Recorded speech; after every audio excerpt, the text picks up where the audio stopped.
Yunsu adalah putri tunggal seorang dokter bedah plastik bernama Yoon-hee. Ia sangat disayangi oleh sang ibu. Bahkan ibunya menjadi perawat kecantikan khusus untuk putrinya.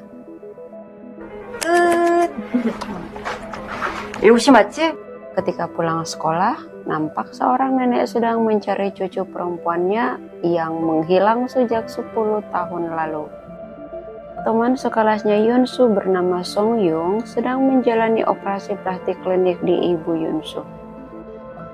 Saat sang ibu sedang mempersiapkan operasi, Song Yung yang berada di ruang operasi terlihat ketakutan. Nampak sosok wanita merangkak di bawah meja operasi. Beruntung operasinya berjalan lancar.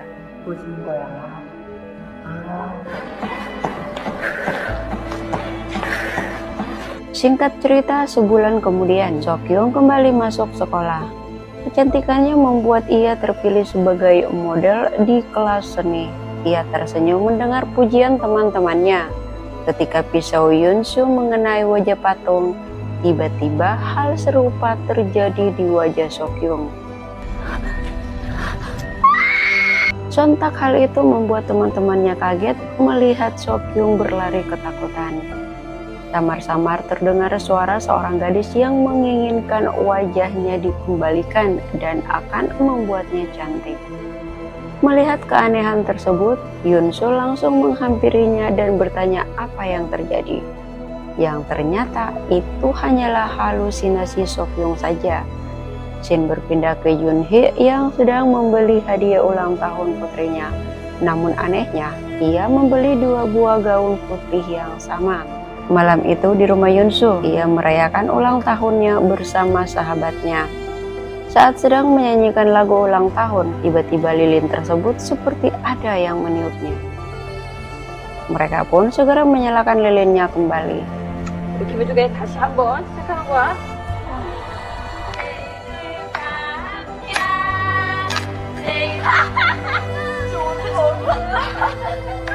Sokyung langsung membersihkan wajahnya di kamar mandi. Namun tiba-tiba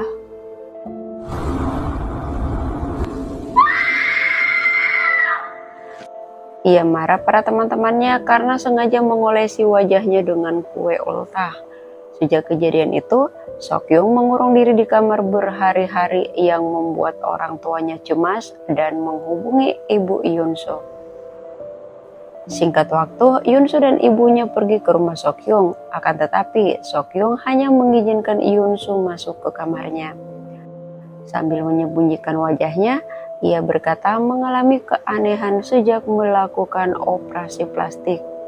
Yunsu lantas menyarankan sahabatnya tersebut agar berkonsultasi dengan ibunya. Namun Sokyung menolaknya dan mengusir Yunsu. Dari pecahan kaca, Sokyung melihat sesosok bayangan yang berkata, "Aku akan membuatmu cantik." Dan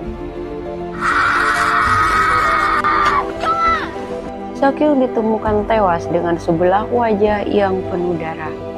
Kejadian tersebut membuat Yunsu syok dan berdiam diri di kamar. Melihat keadaan putrinya, Yoon-hee mengambil ponselnya dan menghubungi sahabat putrinya yang bernama Sung-eun agar mau menjaga Yunsu. Curiga dengan nama Vivaldi di HP putrinya, Yunsu menelponnya dan terkejut mendengar suara mantan suaminya. Itu artinya Yunsu secara diam-diam masih berkomunikasi dengan ayahnya. Keesokan harinya, kabar kematian Sokyung bunuh diri tersebar di sekolah. Mereka menuduh ibu Yunsu adalah penyebab kematian Sokyung. Sebagai sahabat, Sung-eun jelas membantah rumor tersebut. Sementara itu di rumah Yunsu, Yoon-hee sedang memakaikan masker di wajah putrinya. Ketika Yoon-hee meninggalkan ruangan tersebut, tiba-tiba sosok tangan misterius langsung menekan mata Yunsu. Mendengar teriakan putrinya, sang ibu bergegas kembali ke kamar dan menenangkan Yunsu. Malam itu, Yunsu teringat masa kecilnya di mana sang ibu melarangnya memasuki sebuah ruangan rahasia. Secara diam-diam, ia masuk ke ruangan itu dan menemukan sebuah foto anak kecil dengan kondisi mengenaskan di bagian wajah yang bertuliskan, Cho Yun-soo 1994 sebelum operasi. Namun tiba-tiba sang ibu sudah berada tepat di belakangnya dan langsung memarahinya. Sejak saat itu, sikap Yun-soo berubah. Ia selalu bersikap cuek terhadap ibunya. Yoon-hee lantas menyusulnya dan mencoba berbaikan dengan putrinya. Dengan juteknya, Yun-soo bertanya, apakah ibu benar-benar kehilangan semua foto masa kecilku? Ibu yang kaget hanya bisa terdiam. Tak lama kemudian Vivaldi menelpon. Yun-soo langsung mengusir ibunya dari kamar.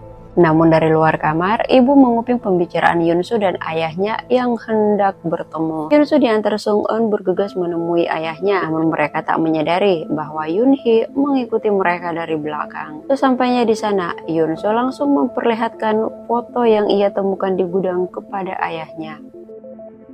Di momen ini, Yoon-hee teringat kecelakaan yang menimpa putrinya.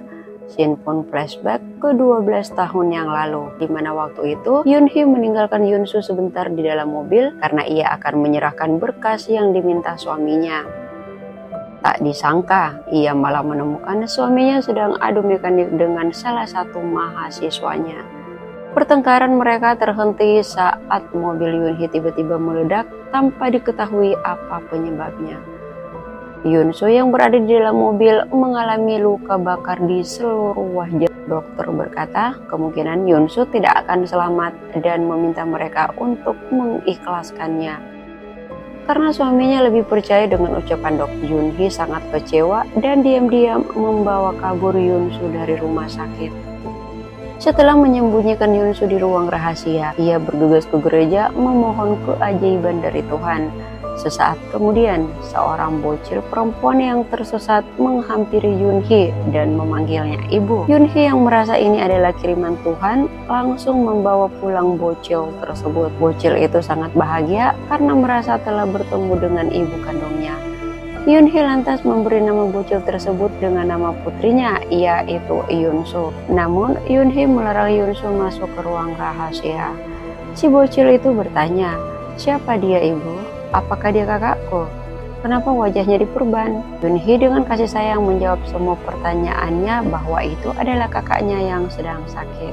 Kembali ke masa sekarang. Setelah kepergian Yun-soo, Yoon-hee langsung menemui mantan suaminya. Suaminya menjawab kalau selama ini ia belum bisa mengikhlaskan kepergian putrinya itu sebabnya ia menemui Yun-soo secara diam-diam. Namun ia tetap sadar kalau Yun-soo putri mereka yang asli telah meninggal 12 tahun lalu dan yang ada di hadapan mereka sekarang adalah anak adopsi Yoon-hee yang diberi nama Yun-soo. Akan tetapi Yoon-hee menyangkalnya dan menegaskan bahwa Yun-soo adalah putri kandungnya. Mendengar ucapan mantan istrinya, dengan tegas suaminya berkata bahwa Yun-soo sakit jiwa. Di luar rumah, Yoon-hee langsung memeluk ibunya dan meminta maaf. Sang ibu dengan penuh kelembutan mengeringkan rambut putrinya. Ketika Yun-soo naik ke kamarnya, bel rumah tiba-tiba berbunyi dan betapa terkejutnya Yoon-hee melihat Yun-soo yang berada di layar kamera. Waduh, terus yang barusan naik siapa dong? Dengan penuh rasa takut, Yoon-hee langsung membukakan pintu. Dari sikap Yun-soo yang masih ngambek ke ibunya, dapat dipastikan kalau ini adalah Yun-soo yang asli. Ia bahkan berkata bahwa aku bukanlah anak kandungmu. Aku hanyalah anak pengganti putrimu yang telah meninggal. Dengan refleks, Yoon-hee langsung menampar Yun-soo. Sementara itu di lantai kamar mandi, air tiba-tiba merembes keluar. Saat Yun-soo memeriksanya, nampak tangan keluar dari bathtub dengan suara, "Ibu, tolong mandikan aku." Di saat bersamaan, pintu kamar Yun-soo yang terkunci tiba-tiba terbuka. Yun-soo melihat ibunya berada di depan kamar mandi. Tanpa ia sadari, di ranjangnya nampak sosok perempuan masuk ke dalam selimut.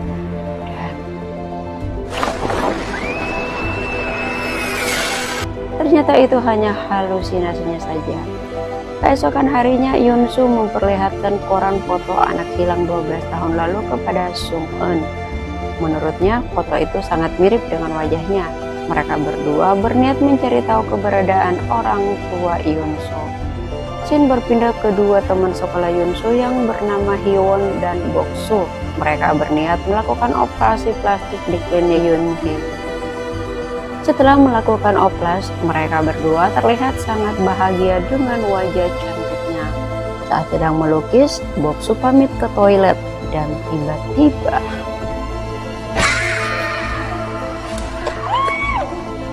Boksu yang kembali merasa aneh dengan sikap sahabatnya itu. Namun hal serupa pun terjadi kepada Hewon. Mereka berdua saling memuji kecantikan satu sama lain dan tanpa sadar melukai wajah mereka sambil tersenyum dan berkata, "Aku akan membuatmu cantik." Yunsu sangat terkejut melihat pemandangan tersebut. Sesaat kemudian polisi dan tim medis tiba di TKP, namun sayang kedua gadis tersebut tak berhasil selamat. Di sini Yunsu menyadari semua gadis yang dioperasi ibunya mati secara mengenaskan. Apakah mungkin semua ini berhubungan dengan dirinya? Karena ia merasa wajahnya agak berbeda dengan wajah foto masih kecilnya yang ada di koran. Tanpa pikir panjang lagi, Yunsu bergegas kembali ke rumah memeriksa ruang rahasia ibunya. Tak bersedang lama, Yunhee tiba di TKP setelah mendengar kabar kematian teman Yunsu dan langsung mencari putrinya. Kembali ke Yunsu. Sesampainya di ruangan itu, Yunsu memeriksa semua berkas ibunya dan tiba-tiba, ya, pintunya terkunci dari luar. Ia berusaha menghubungi Sung-eun, namun tak ada sinyal sama sekali. Tiba-tiba Yunsu berada di kamarnya. Ketika ibu hendak meninggalkan kamar, Yunsu memanggilnya. Akan tetapi itu bukanlah suara Yunsu. Yunhee yang kaget langsung teringat saat ia akan melakukan operasi kepada Yunsu palsu. Jadi waktu itu Yunhee berniat mengambil wajah Yunsu palsu dan dipindahkan ke wajah putri kandungnya yang sedang dalam keadaan kritis. Dan setelah operasi selesai, niatnya sih ingin menghabisi salah satu dari mereka. Namun kenyataannya ia tak sanggup melakukannya karena emang udah terlanjur sayang. Ia pun hanya bisa menangis di atas meja operasi. Alhasil ia harus mengurung salah satunya di ruang rahasia dan tak diizinkan keluar. Selama masa pemulihan, Yunsu hanya bisa mengintip teman-teman sebayanya bermain di taman. Setiap hari ia bertanya kepada ibu, "Kapan ibu akan membuat wajahku cantik?" Ibu akan segera membuatkan wajah yang cantik. Tanpa terasa kini mereka telah beranjak remaja, namun Yunhee masih belum berhasil memperbaiki wajah Yunsu. Saat ulang tahun, Yunsu berusaha keluar dari ruang rahasia berniat bergabung dengan teman-teman Yunsu asli. Namun Yunhee langsung menariknya kembali ke ruang rahasia. Ia terus berteriak meminta wajah yang cantik dan pesta ulang tahun. Namun begitu, Yunsu terus meminta maaf karena telah melanggar perintah ibu dan ia berjanji tak akan melakukannya. Itu alasannya Yunhee selalu membeli baju kembar, satu untuk Yunsu asli dan satu lagi untuk Yunsu palsu. Keesokan harinya, Yunhee membawakan kue ulang tahun ke ruang rahasia sambil bernyanyi selamat ulang tahun. Namun, betapa terkejutnya ia mendapati Yunsu mati gantung diri. Kembali ke masa sekarang, Sung-eun menghubungi Yunhee. Saat ini, Yunhee sedang berada di ruang operasi di mana Yunsu berada di meja operasi. Yunhee menjawab telepon Sung-eun. Ia berkata, Yunsu baik-baik saja dan meminta Sung-eun untuk tidak menemuinya lagi. Namun anehnya, Yunsu asli masih terkunci di ruang rahasia dan melanjutkan penyelidikan. Ia menemukan banyak topeng wajah perempuan di dalam lemari dan pakaian yang sama dengannya, serta gambar-gambar bocah perempuan bertuliskan Yunsu dan aku. Yunsu juga menemukan buku harian yang berisikan kesedihan yang mendalam selama dalam kurungan. Ia berkata ingin sekali bertemu dan bercanda gurau dengan kakaknya, bahkan bersekolah. Namun ibu hanya memberikannya janji palsu dan tak pernah mengizinkannya menemui sang kakak. Ia juga berkata tentang wajah cantik Yunsu yang seharusnya menjadi miliknya. Merasa tak mendapatkan keadilan dari ibunya, ia bertekad menghabisi Yunsu dan teman-temannya yang telah melakukan operasi plastik. Terkuaklah fakta bahwa Yunsu yang sekarang ternyata Yunsu asli. Yunhee memindahkan kulit wajah anak adopsinya ke wajah Yunsu yang terbakar akibat kecelakaan waktu itu. Sambil berjalan, Yunsu membaca isi buku tersebut dan tanpa sadar ia menyaksikan pemandangan yang membuatnya histeris. Yang ternyata jasad Yunsu palsu tidak dikuburkan atau dikremasi, malah diawetkan oleh ibunya. Karena sang ibu belum bisa menerima kematian Yunsu palsu dan rasa bersalah yang amat sangat. Kita beralih ke Sung Eun.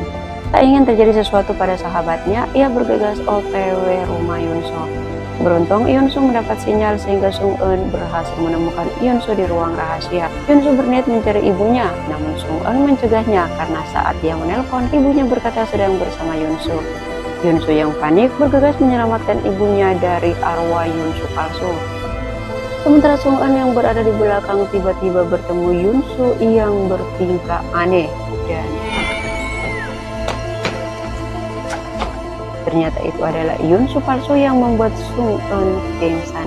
Beruntung Yunsu asli tiba tepat waktu bersamaan dengan ibunya. Sambil menangis, Yunsu berkata jika ia tak menginginkan apapun selain ibu. Ia tak butuh wajah cantik. Ia meminta maaf karena telah meragukan ibu kandungnya sendiri. Namun sang ibu tak merespon ucapan putrinya. Ia hanya berkata, sayang, wajahmu mulai aneh dan harus diperbaiki, lalu menyuntikkan obat bius. Saat siuman, ia sudah berada di meja operasi bersama mayat Yunsu palsu di sampingnya. Ibunya berkata, sudah waktunya kau mengembalikan wajahnya. Sambil mengelus wajah putri angkatnya, ia berkata akan membuatnya cantik dan perlahan membuka topengnya. Ketika Yunhee mulai menggores wajah Yunsu dengan pisau bedah, Yunsu menangis sembari memohon agar ibu tak membunuhnya. Ia mengingatkan semua kenangan indah mereka saat bersama yang seketika membuat ibunya pingsan. Di saat bersamaan, mayat saudara angkatnya bangkit mendekati Yunsu sembari berkata, kembalikan wajahku. Beruntung ibunya siuman sesaat sebelum Yunsu palsu melukai wajah Yunsu asli. Ia berusaha meyakinkan anak angkatnya akan selalu bersamanya agar ia tak membunuh putri kandungnya. Yunsu hanya bisa menangisi kepergian sang ibu bersama saudara angkatnya demi menyelamatkan nyawanya. Dan tamat.